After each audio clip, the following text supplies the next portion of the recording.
On December 4th, 2024, Hump Day, a masked man brought a gun to the streets of New York. His target? CEO of United Healthcare Brian Thompson. Thompson was headed to a UHC conference being held inside the New York Hilton. It was outside that very hotel he was shot. Normally, hotel backshots on a chilly Hump Day morning are a fun time for all involved. Unfortunately for Thompson, these weren't the type of backshots that you write home about. Because you can't write anymore when you're dead. The bullet casings at the scene were found to have the words deny, defend, and depose. These are quite similar to what are known as the 3 Ds in health insurance: deny, defend, and delay. So in other words, the shooter added a 4th D to a 3D party. Gays everywhere celebrated this Tesseract creation. Why switch out delay with depose? Well, there was no attempt at delaying Thompson from receiving care. After shooting him, the assassin fled. He metaphorically denied Thompson care via murdering him. We haven't really come up with a cure for that yet, but RFK and that millionaire obsessed with de-aging himself are on it, I'm assured. Under a certain twisting of logic, you could claim that adventurous violence is a form of self-defense. That's the argument the film How to Blow Up a Pipeline makes for attacking infrastructure like pipelines. Though the film also seems to maybe argue that hurting people is fine too. Decent film, incredibly frustrating messaging. To depose someone, like a king perhaps, is to forcefully remove them from power. In an act of cruel bigotry, the UHC board got together that morning and voted that Thompson could no longer be CEO on account of being a corpse. The internet has gone wild over this case. It's this year's imploding Titanic submersible. People enthralled with this murder are convinced that people offline are as obsessed with it as they are. So, we need to answer some questions. Who was Brian Thompson? Why are so many Americans angry at the health industry in America? Who might have killed him and why? And most importantly, how are people responding? Is this finally going to lead to the populist revolution? Is it a good thing?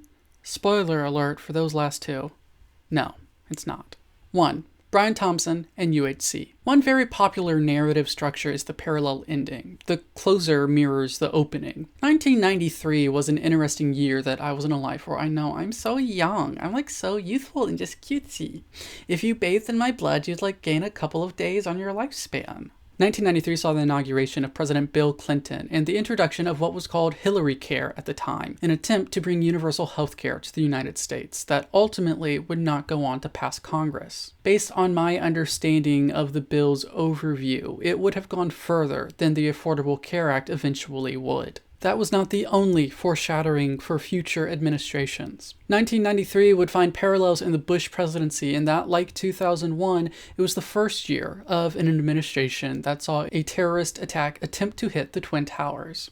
Like how Hillary Care failed and Obamacare succeeded, the World Trade Center bombing of '93 did not bring down the towers like the attacks of September 11, 2001. In his 2006 book, The Looming Tower, Lawrence Wright wrote, "Youssef intended to topple one tower onto the other, bringing the entire complex down and killing what he hoped would be 250,000 people, a toll he thought equaled the pain the Palestinians experienced because of America's support of Israel." In the midst of such a year, Brian Thompson graduated high school in Jewell, Iowa. He was the valedictorian. There's a sort of cosmic irony, poetic narrative parallels. In a year dominated by arguments over universal health care, Thompson would be the star of a small Midwestern town graduation. In 2024, he would serve as a fallen star of the healthcare industry gunned down in one of the biggest cities in the world.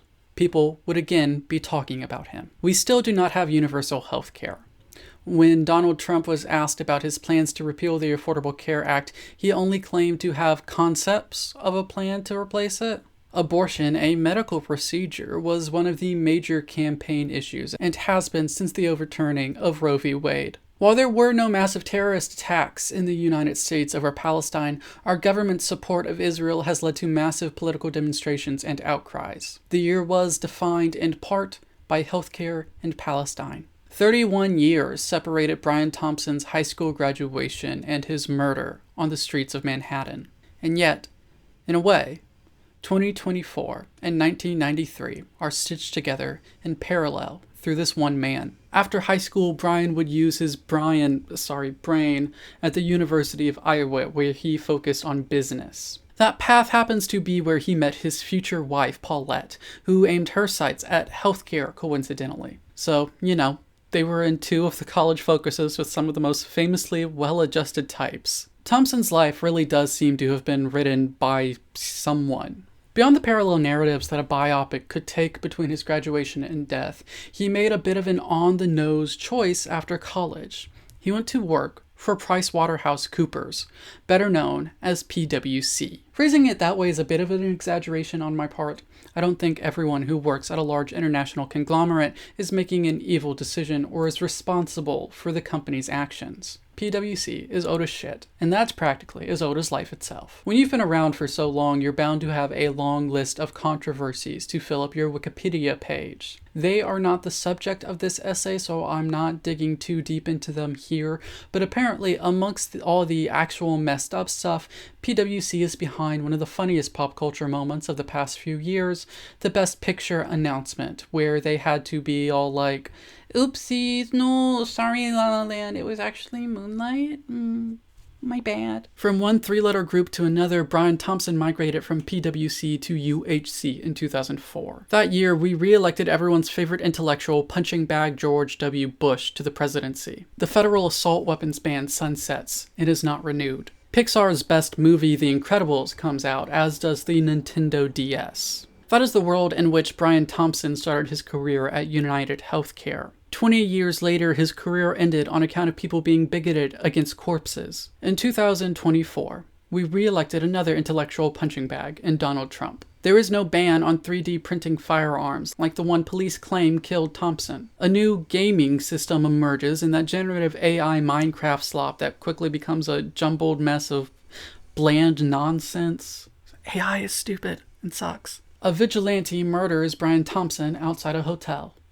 Another year of connections. The election of Joe Biden wasn't just good news for the country, it ushered in a good year for Brian Thompson as he was promoted to the CEO of United Healthcare. So I suppose there's something to it, that the election of Donald Trump ushered in a new, arguably worse career move for Thompson, as he was promoted from CEO to RIP. Sometime over these last 31 years, Brian and his wife Paulette, a practicing physician, found time to have 2 kids. Based on reporting about their family, their sons seemed to be young, likely still minors. If you're to believe the New York Post, while they remained married and in close proximity, it seemed the couple was separated at the time of Brian's death. On that same day, Paulette's home received a bomb threat. Tabloid speculation about people thrust into media spotlight is an unfortunate time-honored tradition, but I'm actually going to urge you not to read any non-substantive reporting about the Thompson family. Regardless of your views on Brian, the shooting, or anything else,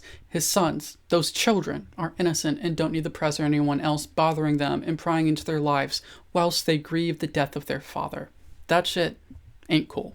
I only found the New York Post reporting on it somewhat acceptable due to the alleged separation being a key fact for the bomb threats they discussed in their article. Before his death, Brian Thompson was subject to every American's favorite thing, a lawsuit. According to CNN, the Hollywood Firefighters Pension Fund sued Thompson along with other officials at UHC for alleged insider trading. The suit claims that Thompson knew the DOJ had reopened an antitrust investigation into UHC's acquisition of Change Healthcare months before the Wall Street Journal reported on said investigation on my 26th birthday this past February. Oh my god, I'm so young. A little before WSJ published its article, supposedly Thompson dumped some of his stock, grabbing 15 million smackaroonies before the stock price took a bit of a nosedive. A nosedive, of course, being what a bunch of my fellow unhinged gays said that they wanted Luigi Mangione to do to them. We'll get to it, I promise. Now, if this class action from the HFPF led to criminal charges,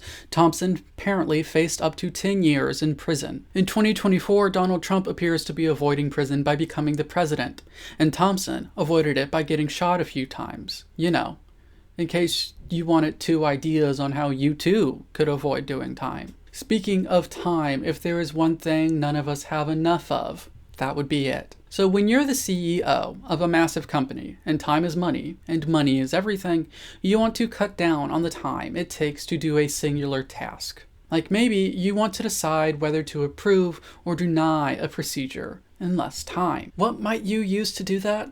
As is often the culprit for a depressing outcome these days, it's AI.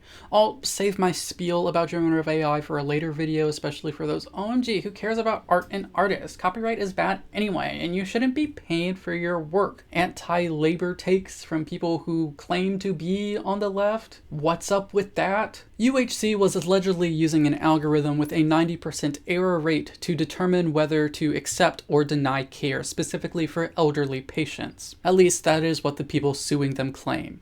That lawsuit is still ongoing. According to Newsweek's summary of the lawsuit, plaintiffs say that UHC knows about the error rate and continues to use it because only about 0.2% of policyholders will appeal the denied claims. According to their calculation, for every 1,000 denied claims, 900 would be falsely denied, but only 2 people would appeal the denial. It's definitely one way to keep shares high, but it's not great for people's health, and it sure doesn't seem likely to win you many friends. So you might be thinking, oh, that's what everyone's talking about with the AI Brian Thompson stuff? Luckily for you, UHC used a few more AI programs to help deny care.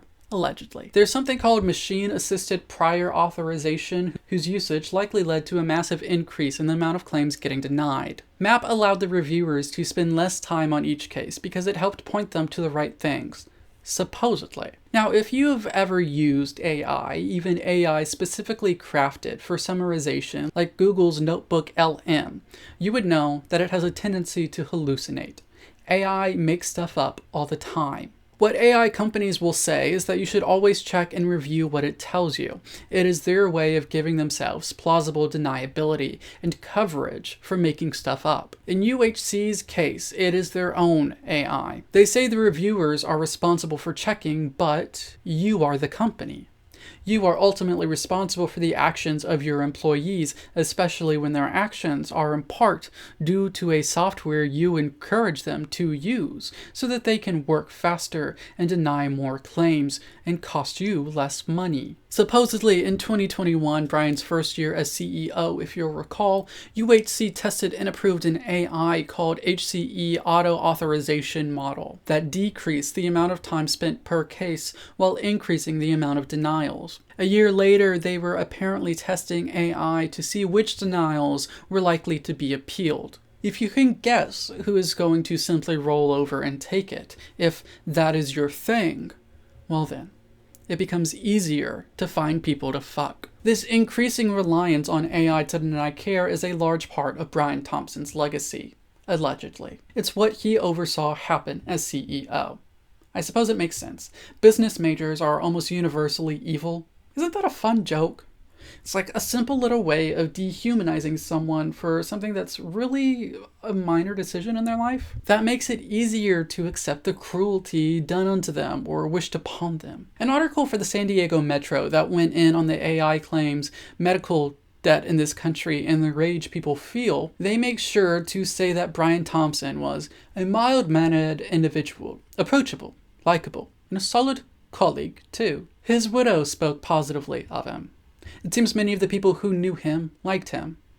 That's sort of an issue, isn't it? Depending on how you tell the story, Brian Thompson is an American success. He went from a small town in Iowa to a millionaire executive leading an enormously large company. He was a husband and a father. Working in healthcare at any level, you are going to be bombarded with stories of great suffering and loss. Yet he seemed to be a decent person to the people in his life. He didn't take that darkness out on them. He was a human, brutally murdered on the streets of what is supposed to be the greatest city in the world. And the internet cheered. He likely died afraid, cold, in pain, and alone. If you tell the story another way, it was in those final moments that he shared an experience with Americans denied care in this country. He was a blight, a disease, and this was the cure. I think that second story is incapable of holding the complexity of any human person, because any story that relies on dehumanization is fundamentally immature and incapable of dealing with the complexity of reality. Populism is a disease. We'll get to it. The real story of Brian Thompson is complicated. He helped cause an immense amount of pain and suffering in this world. The company's push for AI under his tenure reads as evil and cruel, but it saved him and his shareholders a few bucks. Yay! He was loved and he loved. He harmed and he was harmed. He may have been facing a jail sentence he will never have to serve. And of course, there's more to it than all of this. There's a reason that you can write multiple biographies about the same person and not get monotonous or run out of things to say. But this was a brief overview of the man who was shot. So now let's talk about what he represented. 2. The American healthcare system. One thing you may have noticed in the aftermath of Brian Thompson's death is an outpouring of rage and dissatisfaction towards healthcare and insurance in the United States. As we noted earlier, the US does not have universal healthcare. While the Affordable Care Act did fundamentally improve the apparatus, it is not universal. My understanding is that it doesn't go as far as Hillary Care would have in 1993. Why might people be angry? It's easy to intuit potential reasons: costs, wait times, misdiagnoses, insurance denials, and the inability to get care wherever because your insurance might not apply to that specific doctor. According to KFF, formerly known as the Kaiser Family Foundation, the costs of medical care have led to about 1 in 4 American adults postponing or avoiding care altogether. This makes sense with other data in their reporting, including that just under half of all insured adults have reported difficulty paying for health care. When people report on frustrations with the healthcare industry, they'll point out the oddity that a majority of Americans seem to approve of their private health insurance. You might think that these data points offer a bit of contradiction. Maybe they're specifically blaming providers rather than insurers. According to KFF's estimations, though, that majority makes sense. It's just over 50% that are satisfied with insurance premiums and the costs to get medical help. This mostly goes up when insurance is dealing with prescription prices. It's important to note here that the care most often put off is dental care. Dental work is expensive and often painful. Dental insurance here is also separate from general health insurance. There's a chance that some anti-insurance sentiment could be siphoned off by that separation. There's also a chance that some of the ire toward health insurance is rather for dental insurance. Statistics are always annoying and come with plenty of caveats.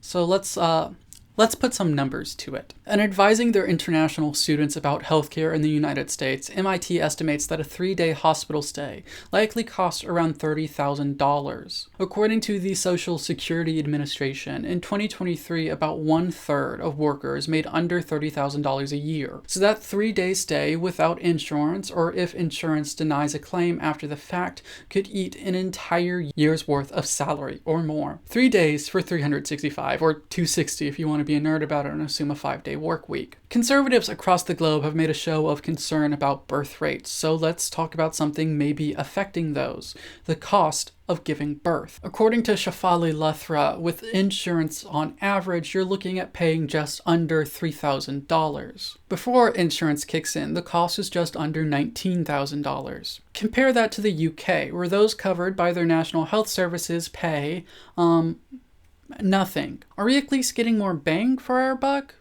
Well, no.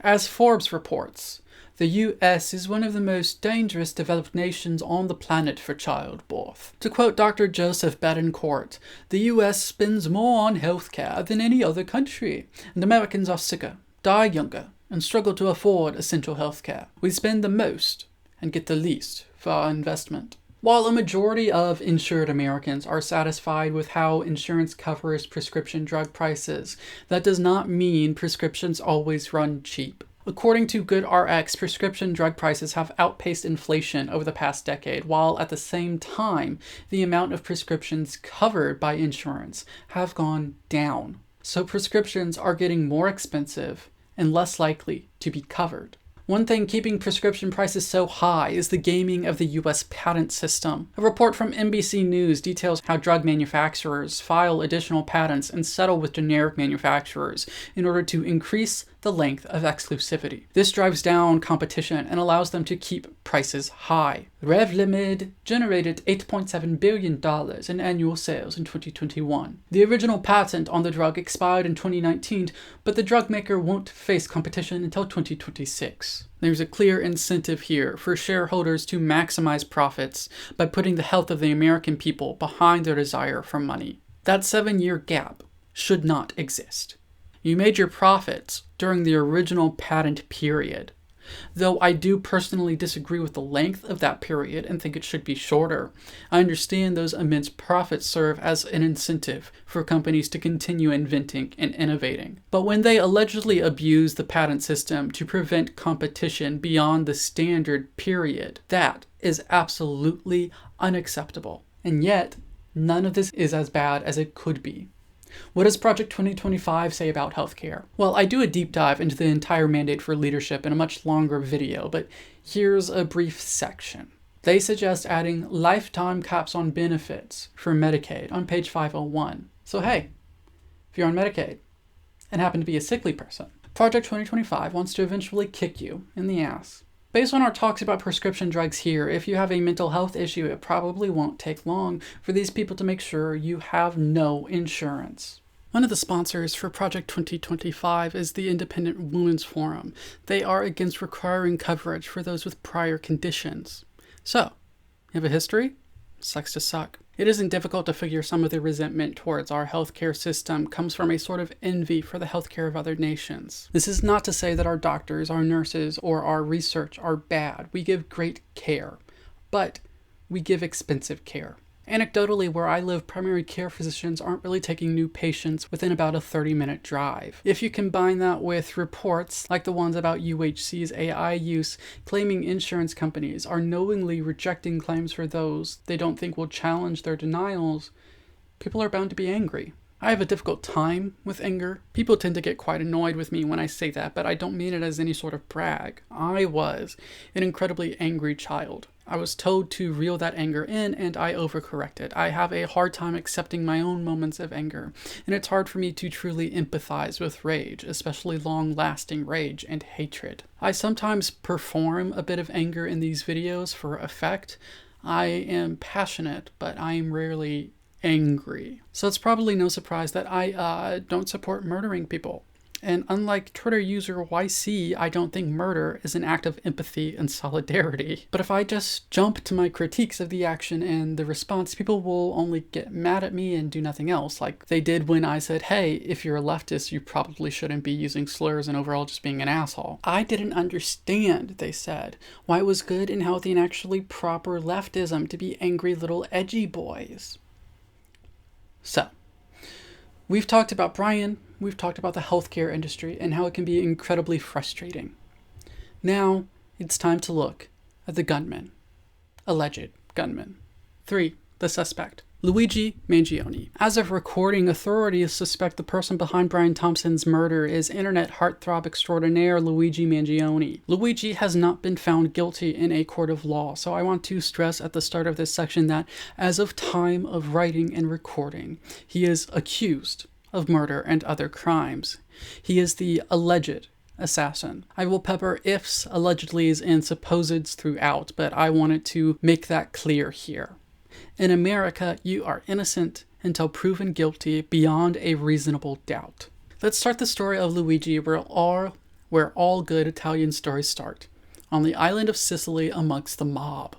No, I'm kidding. Apparently my great-grandparents are from Sicily. That's not the only slight thing I share in common with Luigi. We are the same age, meaning we both graduated high school in 2016. We were both, like Brian Thompson, valedictorian of our class. So we'll begin where we did, with Brian. Speaking of their time together in high school, one of Luigi's former classmates told CNN, he was humble, he was unassuming, and easy to approach. Luigi went to a private all-boys school in Baltimore, the Gilman School, practically the opposite of Brian Thompson's small-town upbringing. His senior year, it cost just under $30,000 in tuition alone for Luigi to attend.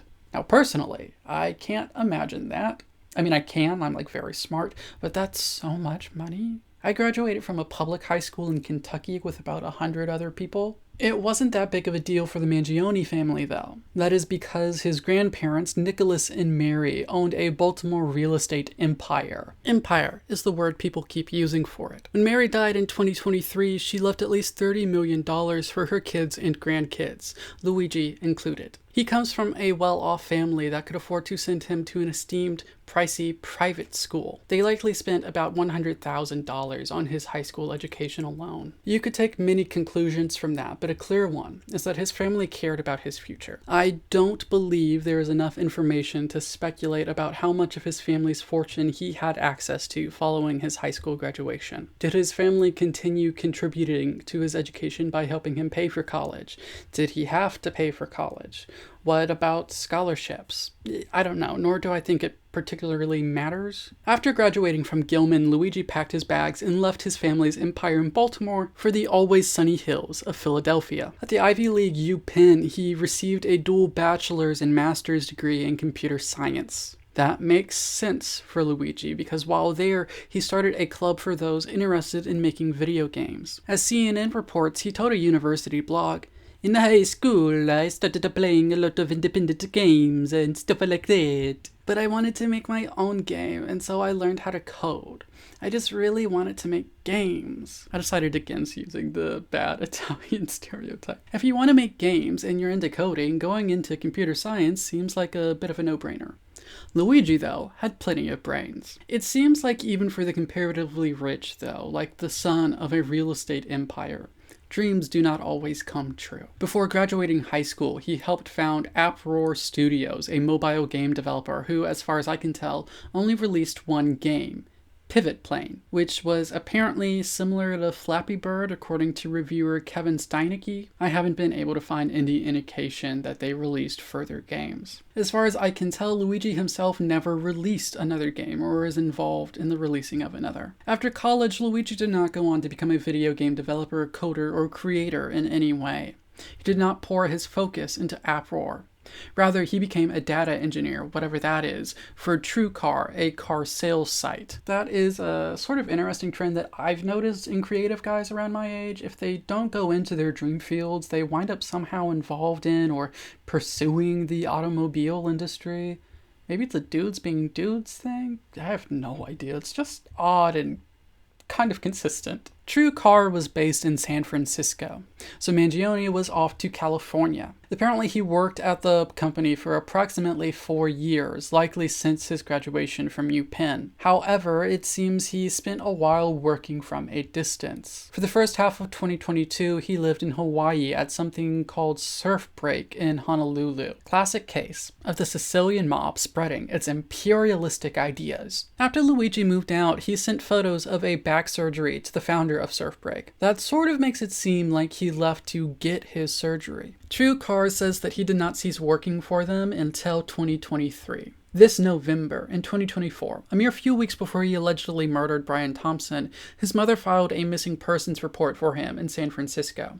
So it's likely that he stayed there at least throughout 2023 and part of 2024. His time in Hawaii is pretty interesting. When a supposed Goodreads account of his surfaced, people were quick to point to his review of the Unabomber's manifesto. The book landed on his reading list as a joke for a book club he founded for the members of Surf Break. Apparently, the manifesto was so annoying that it ended up dissolving their club. Luigi's review, though, doesn't seem to agree that it was the annoying screed his club members called it. It seems he might have found it influential. His review read, "They have zero qualms about burning down the planet for a buck, so why should we have any qualms about burning them down to survive? This never solved anything," is a statement uttered by cowards and predators. Now, when I saw that reported, I thought that those were his words. Nope. Sorry, guys. He said he saw someone say that about the book and found that take interesting. He left it without comment, but a pretty clear implicit endorsement. Those words actually come from a Reddit user called Boss Potatoness. Now, when I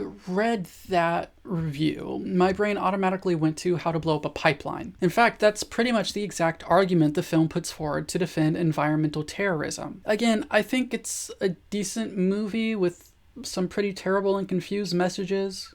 Let's put a pin in this just for a little bit. Speaking of pins being put places, let's talk about Luigi's back. It seems Luigi has suffered from chronic back pain for at least a few years. Reporting indicates he suffered from spondylolisthesis, a condition where one of the little bones in your spine spots a banana peel and whoop, slips forward. According to the NHS, thank you Britain, this can result in pain worsened by walking or standing, ass and thigh pain, and sciatica. Supposedly, his Reddit account alluded to this pain and symptoms of sciatica. Apparently, Luigi suggested to others to strengthen their core muscles because it helped relieve some of his back pain. If you've seen pics of the guy, you know Luigi works out. Half the reason some gay Twitter users went insane over him and defend everything that he supposedly did isn't because they're actually pro-murder, but because the dude is fit.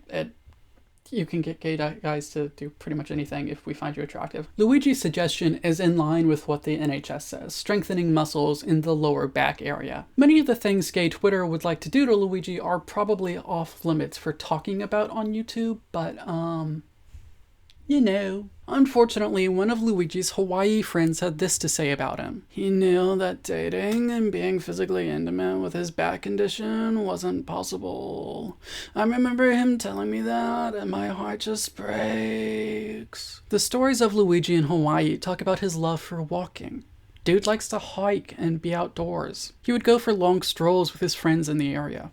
Did he like to walk so much because there were days when he couldn't? Or was it maybe a rebellion against his own pain? This is a smart, passionate man who started life with a silver spoon. Last year, he likely inherited at least $100,000, but he gave up on his passion for games. His love for walking and exercise would in turn relieve and aggravate his debilitating back pain. That very pain held him back from love and intimacy. Wall after wall after wall. What do you do when you hit a wall? Well, you go to the hospital, and you might get cut open. One of the potential treatments for spondylolisthesis is back surgery. What do you imagine when you hear spinal fusion? It makes me think of a body horror love story where like two people slowly start fusing together and like their spines come together. I know that's not at all what this is, but doesn't that sound intriguing? Rather, metal rods are used to hold the slipped vertebrae to the one beneath it. Luigi had back surgery not long after leaving Surf Break from what I can tell. The x-ray in his Twitter header looks like a spinal fusion. If that was of him, then this is likely what happened to him.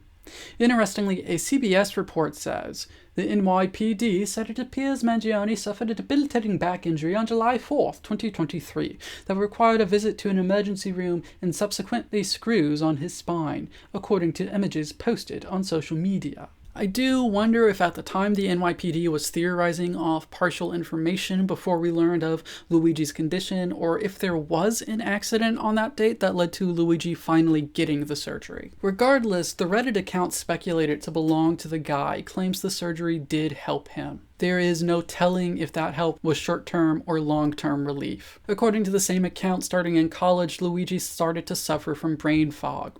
He found it frustrating how few people seem to understand or empathize with him over this. If brain fog seems like a vague term to you, the Cleveland Clinic is here to help. It is a symptom that can develop from various mental illnesses, diseases, stress, and a lack of sleep, which seems to be where the Reddit user speculated to be Luigi seems to think his originated. Brain fog lays down a hazy layer over the field of cognition. You can get lost and confused. You might forget what you were doing or what you were thinking. You might find it difficult to concentrate or pay attention to things. You're confused and you're tired. You're so very tired. If Luigi developed brain fog during college and was unable to clear it up in the years following, it makes sense that he didn't pursue his passions. It sounds reasonable that he'd put his energy into exercise and reading and trying to relieve his back pain. The spine is where nerves are, after all. If you can fix your back, maybe that will fix your mind. You'll get back to feeling like you again, not just physically but mentally. What would happen if the surgery only fixed the physical? At some point this year, Luigi's family and friends lost contact with him. His mother started reaching out to old classmates to see if they knew anything. His friends hounded his accounts on social media. He would not answer. This is what led to his mother filing a missing persons report with the San Fran PD. SFPD saw the images of the alleged shooter of Brian Thompson and thought they might resemble the man recently reported missing. On December 9th, 2024, Luigi was arrested at a McDonald's, which is, yes, the most American place for that to happen. A person with health issues allegedly 3D prints a gun, allegedly shoots a CEO in New York, allegedly leaves Monopoly money, gets cheered on by the internet, and winds up arrested at McDonald's of all places? The only way to make all of this more American was for everyone to immediately sexualize him and be loudly horny about it online.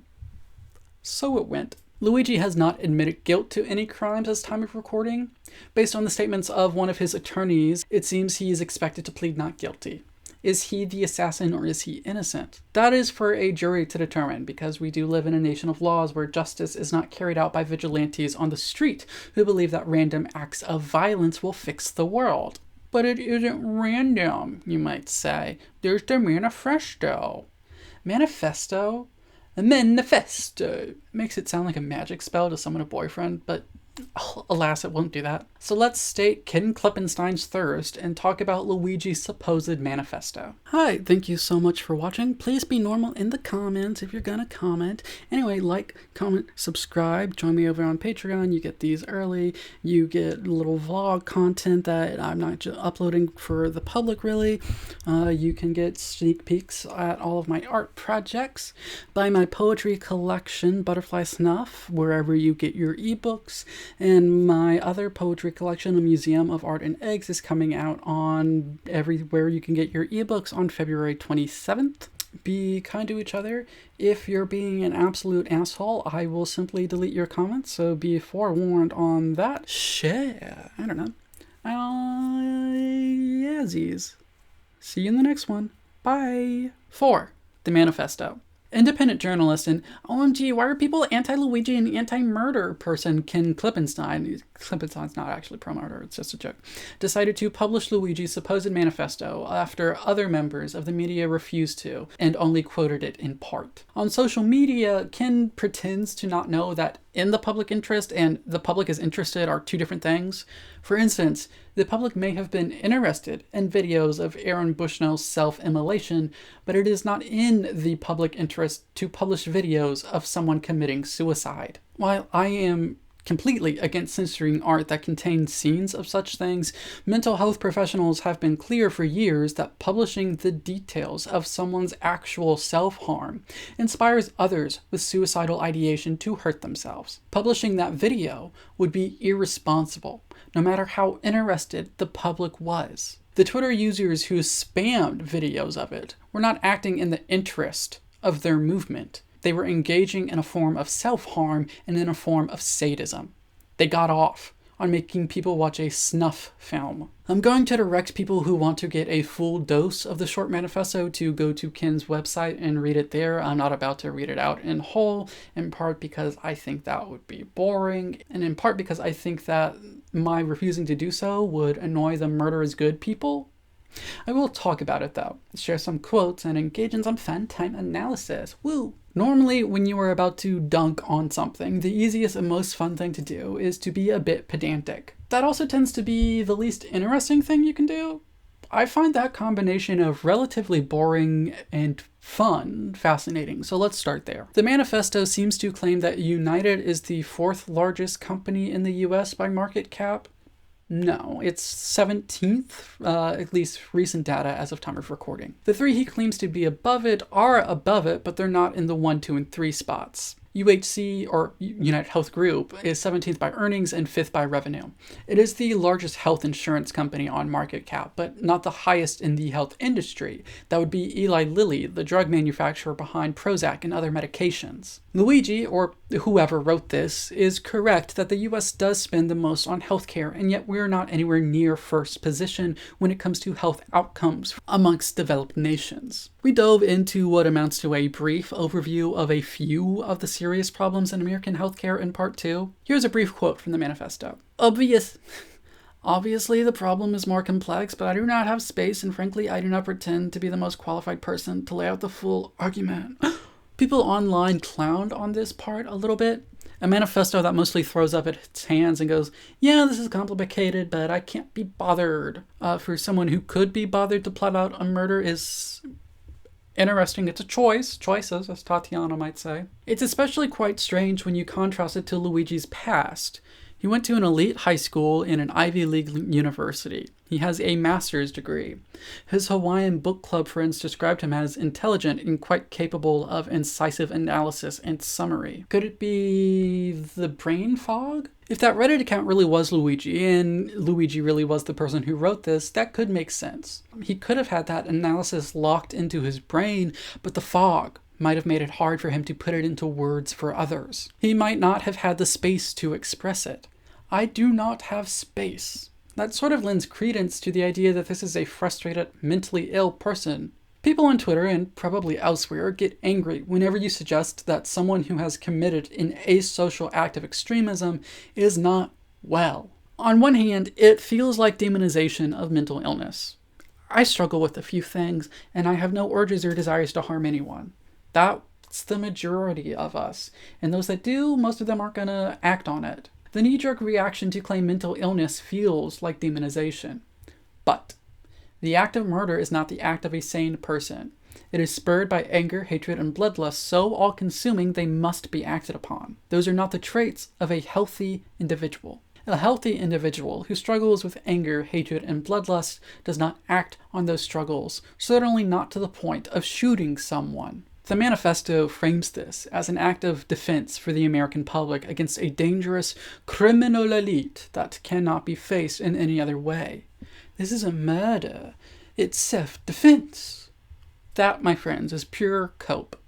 It harkens back to his review of the Unabomber's book. These people do harm, so obviously we gotta kill them. Wrong. Good job, Luigi. You allegedly did something stupid. This, it's self-defense, so my flagrant disregard for human life is fine argument is the one put forward by the main character in the film How to Blow Up a Pipeline. I have a video going over that film. My understanding is the film, confused as it is, goes further than Dr. Mom's book that it's loosely adapting. The main character is definitely not against hurting people. She's nearly a nihilist who doesn't really care about anyone else. She frames this all as an act of self-defense, but her clear lack of empathy and her manipulative tendencies make it pretty clear this is all about satisfying her personal anger and ego. The film criticizes nonviolence as self-serving and pointless, but the entire plot of the film is self-serving, just like Luigi's actions. You paint it as self-defense not because it qualifies as that, but because it makes it easier for you to morally accept doing what you wanted to do anyway. Cause harm. If you want to cause harm, there's probably another thing you have to do. You have to dehumanize the people you are willing to hurt. Human beings are empathetic creatures who have adverse reactions to seeing and or causing suffering in their fellow humans. A lot of people who make decisions that harm people look at numbers instead of people. There's a reason we use the word monster to describe people who do heinous acts. It allows for us to wish for harsh justice. Populists regularly have to engage in dehumanizing language because populism is anger, hatred, and bloodlust disguised as actual politics. The goal of the populist is not achieving wins for the people. It is causing harm to the elites or whatever other they've decided to hate. Given that online sadistic populist blowhards have made Luigi into their hero, of course he's engaged in some casual dehumanization. He said, allegedly if he wrote it, frankly, these parasites simply had it coming. If you call Brian Thompson a parasite, then killing him becomes metaphorically justified, medically justified. You no longer have to deal with the icky feelings of killing a fellow human being. You don't have to think about the pain he went through, about the coldness of death, about the boys who lost their father, or the woman you just made into a widow. When you see someone engaging in dehumanizing language, it's a pretty clear indication that they wish harm on whoever it is that they're dehumanizing. But they also recognize that that wish of harm is shameful. Because they cannot handle that shame, they have to declare that it doesn't count, that it's self-defense against some inhuman creature. But no. If you want to harm your fellow humans, you have to say that shit with your full chest and deal with the shame and hurt. Anything else is just cowardly. Luigi's manifesto is quite short. It doesn't really say much. It doesn't provide much of a justification or even really a critique of the healthcare system? I provided a more substantial one in this video so far, and that's nowhere near detailed enough to lay the basis for a manifesto justifying murder. It also doesn't go anywhere near into all of the faults. If you can't tell by now, I don't think the killing was good or effective. I think bloodthirsty online morons are, well, morons. I don't think that they care about healthcare or policy or politics. They care about catharsis. So now that we have the current story, let's talk about the audience. 5. The reaction. As Nicholas Florko put it in The Atlantic, 2 very ugly, uniquely American things happened yesterday. A healthcare executive was shot dead, and because he was a healthcare executive, people cheered. All over the internet, people burst out into gallows humor and edgy jokes. It reminded me instantly of the Titanic submersible that killed its passengers. It reminded me of when Trump got COVID. ContraPoints talks about that moment and the sadistic revelry in her video Envy, where she points out that even when you join in on the fun, people don't like having their cruelty pointed out. The jokes, glee, and rage weren't restricted to online revolutionaries addicted to Disco Elysium. Ben Shapiro made a video about the jokes and shitting on leftists, but cut to a bunch of comments from his audience of conservatives celebrating or defending the violence. This might be because the central defining political argument of our moment, as Peter Rothplatz points out in The Atlantic, is not conservative versus liberal. It is angry populist moron versus people who don't think that unceasing anger and conspiracy theories count as politics. I know that that's an uncharitable version of that fight, but I've yet to come across populist analysis that doesn't boil down to, I am angry, pander to my anger. No, I don't want solutions if the solutions don't also fan the flames of my anger.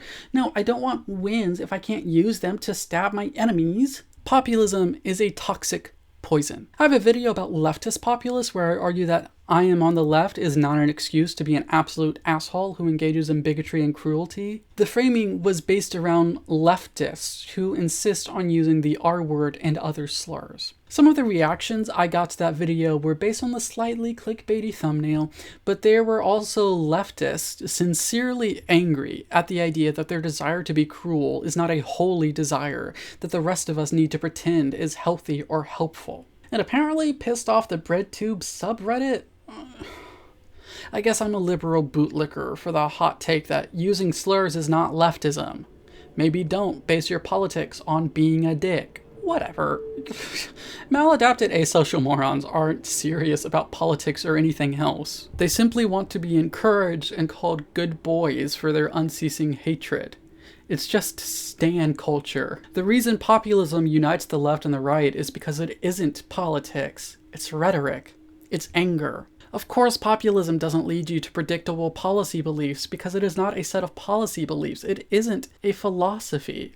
It's a permission for cruelty. As I said in that video, it often leads you to some pretty harsh contradictions that actual thought would not be able to handle, but irrational hatred sure can.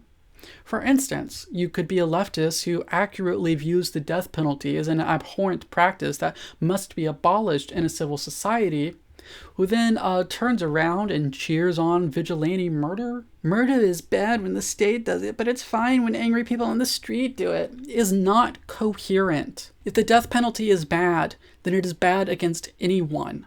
Vigilante murders are just the death penalty without any of the checks and balances of a justice system. This is not politics. It is bloodlust. As Gia Tolentino puts it, Thompson's murder is one symptom of the American appetite for violence. His line of work is another. I was at a show in Midtown Manhattan on Thursday night, and when the comedians on stage cracked a joke about the shooter, the entire place erupted in cheers. When it was reported that a McDonald's employee might have sent in the tip that led to Luigi's arrest, there were memes contrasting the two, both portrayed as class traitors.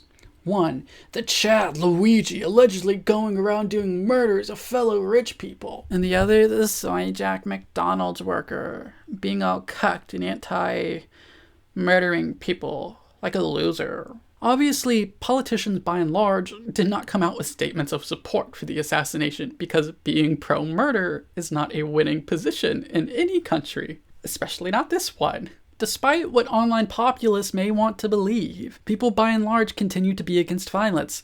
And they should be. Polls show that while a bunch of people make their edgy jokes, the vast majority of people think the action itself, the killing, was unacceptable. Yeah, responses to that poll from the pro-murder side have included, but it didn't ask if people thought it was understandable, and that's important. But not really. I get why someone would, but it's bad to do it regardless, is still disapproving of the action. That's not a pro-murder statement. Explanations of why oppressed people might commit heinous acts is not a defense of those acts, no matter the amount of fan quotes you want to pull out of your ass. As of time of writing and recording, Luigi is facing a terrorism charge. It got added onto a murder charge to bump it up to first degree because that's how New York works. It's weird. This makes sense given that he allegedly killed Brian Thompson in order to drive fear into the leadership of the healthcare industry and enact political change. Acts of violence against people intended on sending political messages or causing fear are terrorism. That is simply what they are. Now you can do the nonsense, no, it was self-defense thing that How to Blow Up a Pipeline does, because that word makes you feel insecure about defending cold-blooded murder, but that doesn't change the definition of terrorism. That's just cope. If you're an edgy person who needs political violence to be supported and propped up because it's the core of your populist grift, you can't accept that, though. For instance, you could be Kyle, misgendering trans people I don't like is fine, actually, Kalinsky, who spun a conspiracy theory that charging Luigi with terrorism isn't because he allegedly committed an act of domestic terrorism, but because the government wants to go after the people who made jokes and weren't sympathetic to Brian Thompson and are organizing. Well, are you organizing plans to commit political violence? Oh, then you're in a terrorist organization. If you're not, then no. This is a baseless conspiracy theory. The type we on the left like to believe is relegated to the right, but it sure isn't. It's relegated to people who don't care about facts. They care about being angry. Conspiracy is more likely to fester in populist spaces because conspiracy as a concept is flattering toward a system built on anger. The whole Starbucks supports Israel lie that led to insane vitriol over the past year was effectively a conspiracy theory. Some people responded to the presentation of facts about that with, who cares if it leads people to be angry at a company I think they should be angry at anyway. It's good anger, guys. The truth doesn't matter. Again, populism is largely aimless and stupid. Its goal is catharsis for anger, hatred, and bloodlust. Nothing else really matters. It's the Stan Wars of politics. I go over catharsis as politics in far more depth in my video talking about leftists who use the R word, but a quick rundown.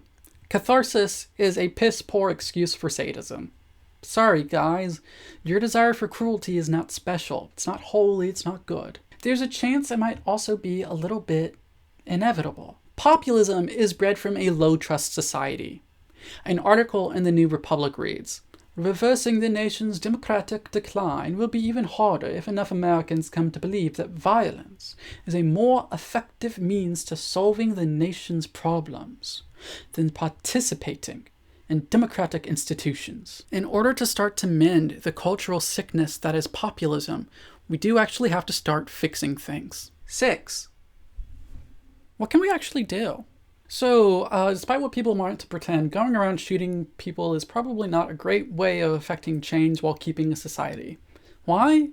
Well, populism isn't restricted to the left or right. You will be getting people killing each other for things such as providing abortions, union busting, providing gender-neutral bathrooms, deplatforming Nazis, and so on and so forth, because populism is not a consistent set of policy beliefs. It is thinly disguised anger, hatred, and bloodlust. If you want to burn it all down, you'll have to watch innocent people burn alive, including the ones that you love. We have to build a high-trust society, or else you get idiots like Robert Kennedy attempting to take away the polio vaccine due to anti-elite skepticism and hatred for autistic people. The anti-vaccine movement is an admittedly very dumb populist movement. What can we do then about healthcare? Since the country is mostly populated with anti-murder killjoys like I am, with anti-murder killjoys like me.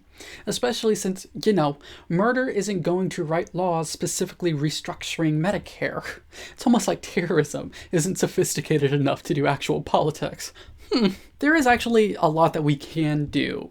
Here's a potential, definitely non-exhaustive list. 1. Enforce drug patent time limits. There are no extensions. There is no settling to delay generics from getting on the market. Attempts to outmaneuver this should be considered anti-competitive action, and the DOJ should go after companies who do. I personally believe the drug patent window should also be shortened, but we can most definitely fix the first part without worrying about the second. 2. Increase the amount of doctors. This can be accomplished through a pressure campaign on politicians. There are a limited amount of residency spots in this country, in part because Congress in the 90s placed a limit on the amount of positions that can be funded through Medicare. While certain teaching hospitals pay themselves for additional spots, do you remember when I said there were areas where the wait to get a primary care doctor within a reasonable distance is about a year? Increasing the amount of medical professionals will help with that. That improves national health. Improving national health reduces insurance rates as well as general rates of illness. To do this, we do have to increase government spending, which some people have a complete allergy toward. However, it seems the alternative is a drought of healthcare professionals that we are unprepared to face in the coming decade. Ask your congresspeople about this, conservative or liberal. Increasing the workforce here will also likely lead to lower costs throughout healthcare. It will increase availability of care around the clock. It will decrease stress and overworking of our medical professionals. It'll also ensure we have medical doctors who can invest their time in research and in insurance reviews. 3.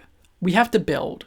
I like to make fun of degrowth people because I think their aesthetic fantasies are dumb and unrealistic and also kind of cruel and rude, but also I don't think they believe in degrowth, really. Saying you have to build has a chance of pissing off the populace. A lot of NIMBY types turn out to consider themselves populists. They're against a lot of development because developers are the elite, and so therefore are the bad guys.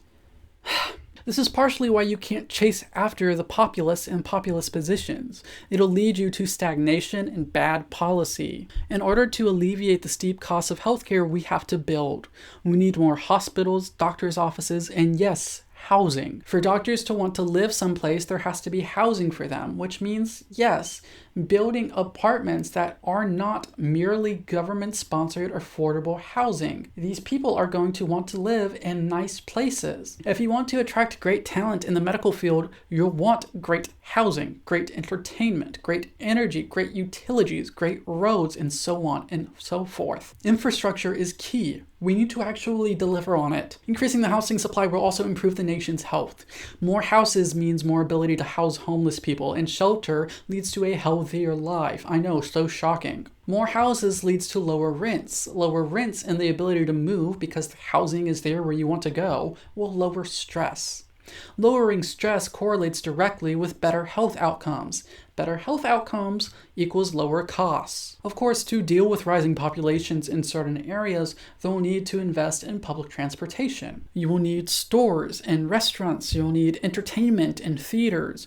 You'll need offices and energy plants.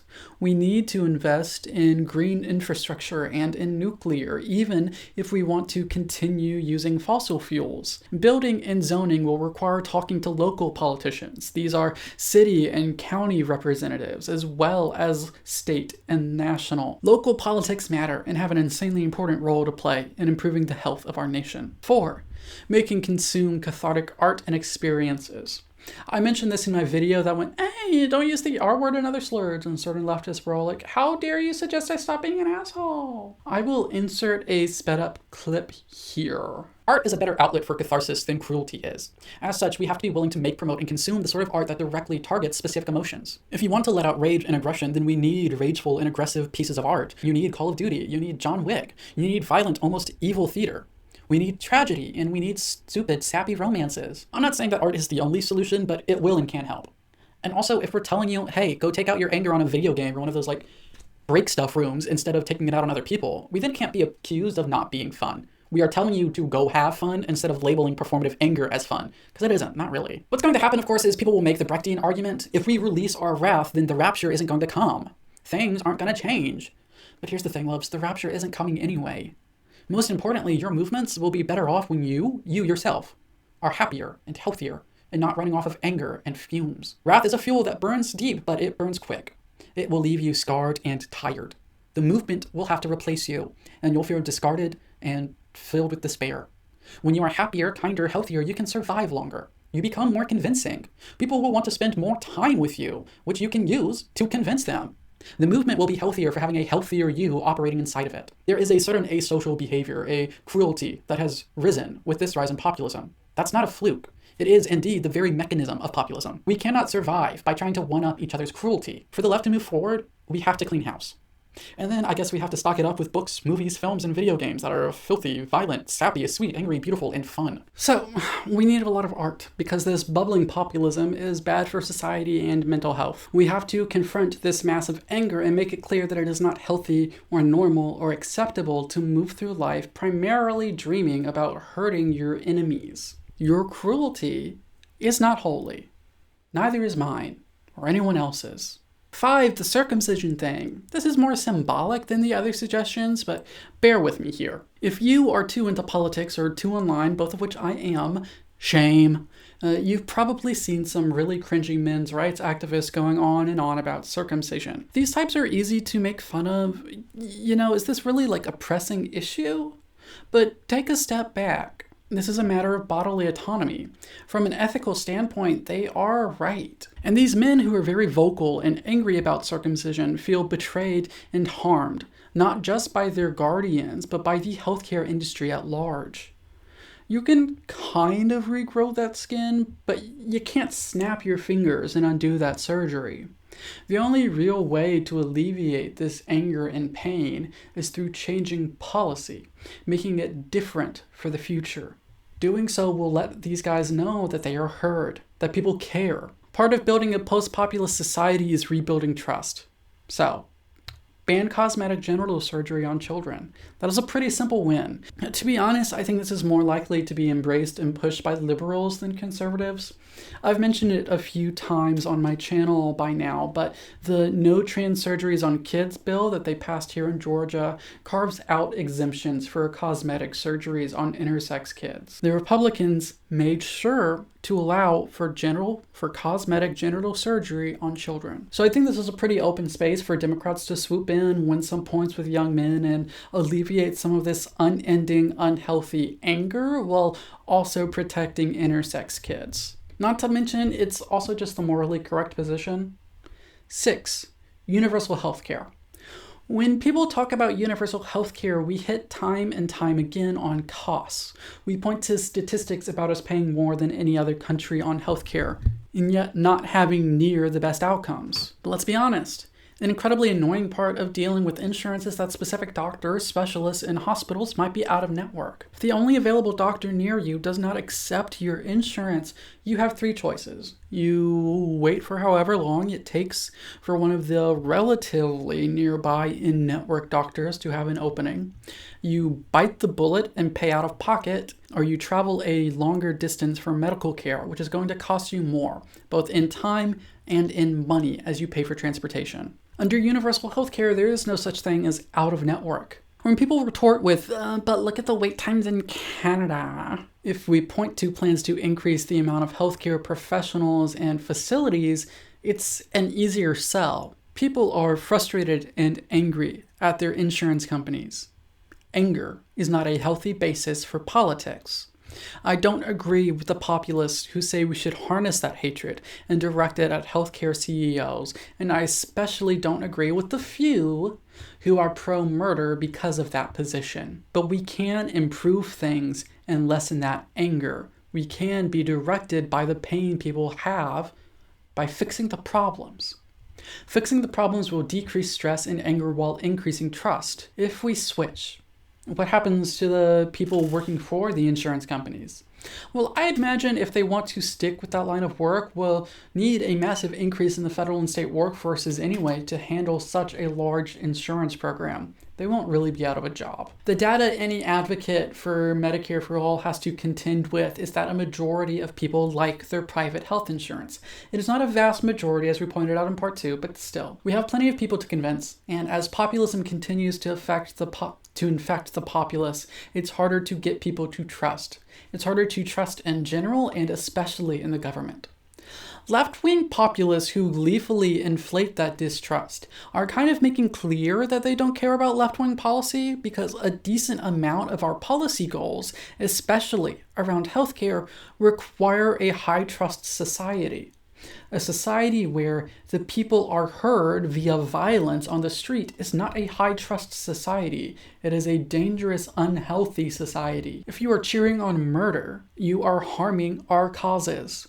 If that enrages you to hear, it's because you are more attached to your anger and your performance of hatred than you are to actually achieving anything. The left-wing populists who threw a fit at me when I said using the R word and other slurs is bad, that their desire for cruelty and harm is bad, they care more about being celebrated and allowed to be assholes than anything else.